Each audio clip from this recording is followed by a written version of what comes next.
అందరూ కూడా మాకు అవకాశం కల్పించాలని కోరుతున్నాము. మీ కాళ్ళు మొక్కుతాము. దయచేసి ఎవ్వరు కూడా కాంగ్రెస్ పార్టీకి ఓటు వేయకండి. నిజం అందరినీ వేడుకుంటున్నాము. మోకాల మీద కూర్చొని కూడా మేము చెప్తున్నాము. దయచేసి కాంగ్రెస్ పార్టీకి మాత్రం ఓటు వేయకండి. మరీ చెప్తున్నాం. మేము ఎంత నష్టపోతే ఇంత బాధపడతామో చూడండి, ఒకసారి అర్థం చేసుకోండి. నిరుద్యోగులం ఈ రోజు ఇక్కడికి వచ్చి ఇంత ఆవేదన చెందుతున్నామంటే మా ఇంట్లో పరిస్థితులు ఏవి కూడా మాకు చక్కగా లేవు. మేము చాలా బాధపడుతున్నాం, చాలా ఇబ్బంది పడుతున్నాము. అంత ఇబ్బంది పడే మేము ఇక్కడ నామినేషన్లు వేసినాము. ఇగోండి మా ప్లకార్డ్స్ కూడా ఇవే. మొత్తం ఉద్యోగాలు అమ్ముకున్నారు. జీవో 29 చెప్పేసి మీకు అంటే మీరు పెద్దవారు కాబట్టి ఇవి మీకు అర్థం కాకపోవచ్చు, కానీ ఇవన్నీ మాకు తెలుసు.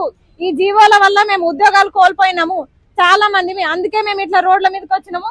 దయచేసి మీరందరూ కూడా పెద్ద మనసుతో అర్థం చేసుకొని కాంగ్రెస్ పార్టీకి మాత్రం ఓటేయకండి. నేను చెప్పడం కాదు, మన ఇంట్లో ఉండే మహిళలకి ఫ్రీ బస్ అని చెప్పారు, కానీ మీతోనే ఎక్కువ ఛార్జీలు వసూలు చేస్తున్నారు. ఇవి మేము చెప్తున్నాం కాదు, మీరు చూస్తున్నారు. రియల్ గా మీరే బస్సులు ఎక్కినప్పుడు మీరు గమనిస్తున్నారు ఇవన్నీ.